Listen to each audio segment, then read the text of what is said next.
Olá, alunos do sétimo ano, tudo bem? Aqui é a professora de Geografia, Welma Pereira. Iremos para a nossa correção, semana 2 do PET 2021, Geografia, sétimo ano. Antes de começar a correção, vou fazer uma pequena explicação e vou deixar na descrição do vídeo um vídeo sobre agentes externos e internos modeladores do relevo, tá? Relevo foi colocado aí na apostila de vocês. A unidade, natureza, ambientes e qualidade de vida. Tema, as formas de relevo e as transformações da paisagem. As principais formas de relevo são montanhas, planalto, vale, planície, depressão. A depressão pode ser relativa ou absoluta.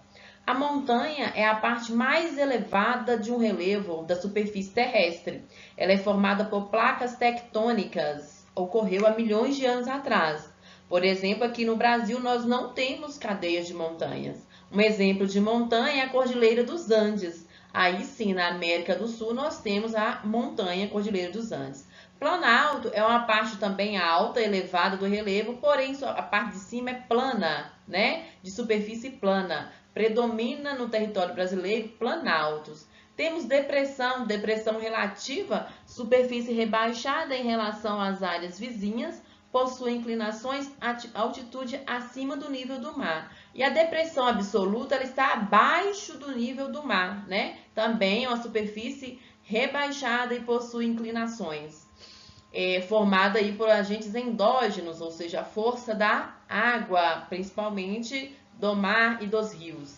Temos o vale, né, que é um tipo de relevo, subcategoria de relevo, representa uma depressão, encontra-se entre duas encostas. Pode ele ocorrer cursos de água. Geralmente os vales são encontrados aí em áreas de formação onde há rios de planaltos. E temos a planície, que é uma área mais plana, né, formada pelo acúmulo de sedimentos, área de baixa altitude. Compreenderam? Então vamos para a pergunta. Não vou ler o texto, está falando sobre caminhos do São Francisco e a aposta de diversificação turística em Alagoas. Se você analisar essa foto aqui, você vai pensar que é o mesmo aqui da região de Furnas, né? Onde também tem a nascente do Rio São Francisco. E no Rio São Francisco nós temos bastante áreas de rios de planaltos, temos também rio de planície, onde há cachoeiras e vales, né, aí formada pela força do rio. Esse Rio São Francisco é bastante extenso, nasce no sul de Minas Gerais e vai até a região nordeste do Brasil. Os cânions encontrados no Rio São Francisco são formados por qual agente externo? Erosão fluvial, agente externo que é a força da água do rio. A força da água do rio forma esses cânions aqui, certo? Letra B.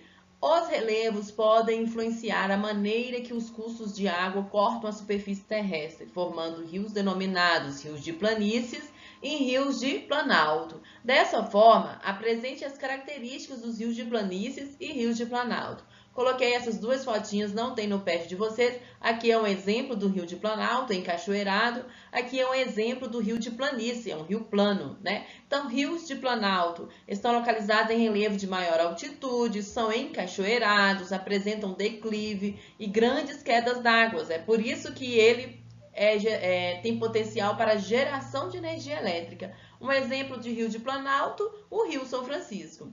Rio de planície estão localizados em relevo plano, não apresenta cachoeiras, são usados basicamente para navegação fluvial. Exemplo de rio de planície, o rio Amazonas. Entenderam? Questão 2.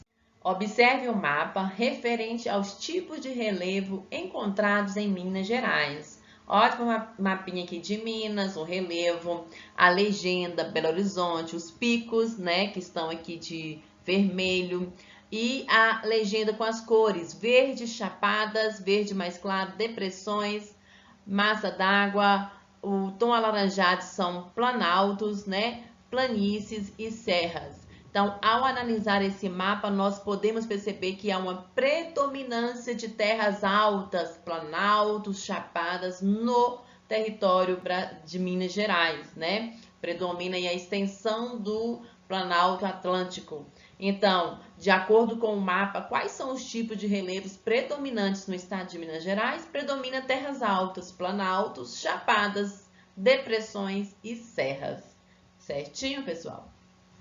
Questão 3. Observe a imagem abaixo. A imagem apresenta uma área de exploração de minério de ferro. Essa atividade é conhecida como mineração, de suma importância para a economia do Brasil e também para o estado de Minas Gerais. Sobre a exploração de minério de ferro, é correto afirmar: a mineração não altera a paisagem? Se o homem veio aqui e mexeu em tudo isso, não alterou? Altera sim, não precisa nem terminar de ler. A mineração pode ser considerada como não impactante ao meio ambiente, por ser uma atividade que retira o recurso que está presente na natureza. A partir do momento que o homem retira os recursos naturais da natureza, ele já está provocando impactos ao meio ambiente. Então, está incorreta. As barragens de rejeito são um reservatório utilizado pelas empresas mineradoras, destinadas para reter a água e resíduos sólidos durante o processo de extração mineral. Esses reservatórios são seguros e não apresentam impactos ambientais.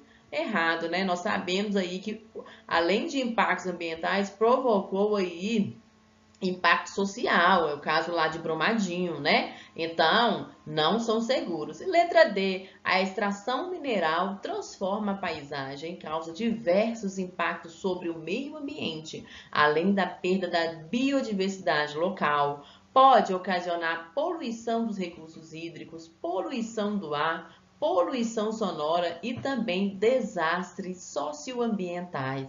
A resposta correta é gabarito letra D. Questão 4. Observe as imagens. Após a observação das imagens, indique quais agentes externos transformam a paisagem. Lembrando que eu vou deixar na descrição do vídeo um vídeo sobre explicação dos agentes externos que transformam o relevo, tá, gente? Essa primeira imagem aqui é uma rocha esculpida. Quem fez isso foi a força do vento. Então, a paisagem 1 é erosão eólica provocada pela força do vento.